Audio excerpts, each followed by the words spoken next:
My fiancé laughed with her ex all night until he whispered, "Still the best I've ever had." Her face froze when I walked up. I should have trusted my gut when Liora insisted we go to her high school reunion. She'd brought it up casually 3 weeks ago while we were watching Netflix, saying her friend Callista had mentioned it, but then she started bringing it up every few days. "It might be fun," she'd say, just to see how everyone turned out. She spent 2 hours getting ready, trying on 3 different dresses, which was weird because she usually throws on whatever's clean. First the black one, too formal, then the blue one, not right either. Finally, she settled on this red dress I'd never seen before. When I asked if it was new, she got defensive.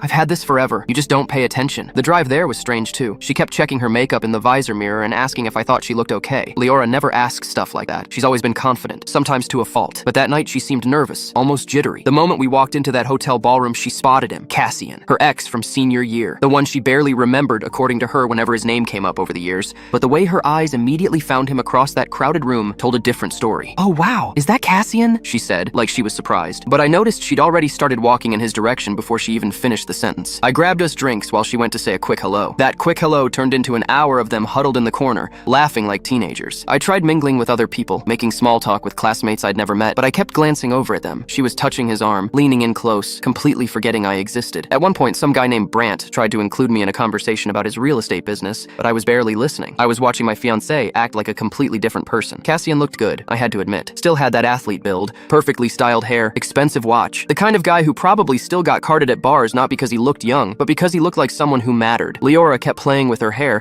something she only did when she was flirting. I'd seen her do it on our first date, twirling a strand around her finger while she laughed at my jokes. Now she was doing it for him. I tried to catch her eye a few times, but she was completely absorbed in whatever story Cassian was telling. He'd gesture with his hands, she'd throw her head back laughing, and I'd feel more invisible by the minute. Other people started noticing too. I caught Callista staring at them with raised eyebrows. Even Cassian's current girlfriend, some blonde who looked like she stepped out of a magazine, kept glancing over with obvious annoyance. I finished my beer and got another one, then another. The bartender started recognizing me as the guy whose girl is with Cassian. That's when I knew it was bad. By the 3rd hour, I couldn't take it anymore. Liora hadn't spoken to me since we'd arrived, hadn't even looked for me. When I tried to join their conversation earlier, Cassian had barely acknowledged me, and Liora had given me this look, like I was interrupting something important. When I finally walked over with her wine, I caught the tail end of their conversation. "Remember that time we snuck out to the lake?" Cassian was saying, grinning. Liora giggled, actually giggled. "Oh my god, yes, that was so crazy." Her voice was different, lighter, the way she used to sound when we first started dating, before things got comfortable and routine. Then Cassian leaned in closer and whispered something in her ear. I was maybe 3 feet away when I heard it clearly. "Still the best I've ever had." Leora's face went completely white. The laughter died instantly. She saw me standing there holding her drink, and panic flashed across her face. "Babe, there you are," she said, voice shaking. "Cassian was just telling me about his new job in marketing." I looked at Cassian. He wasn't even trying to hide his smirk. "Yeah," I said slowly, handing her the wine. "Sounds fascinating." The ride home was dead silent. We broke up the next morning.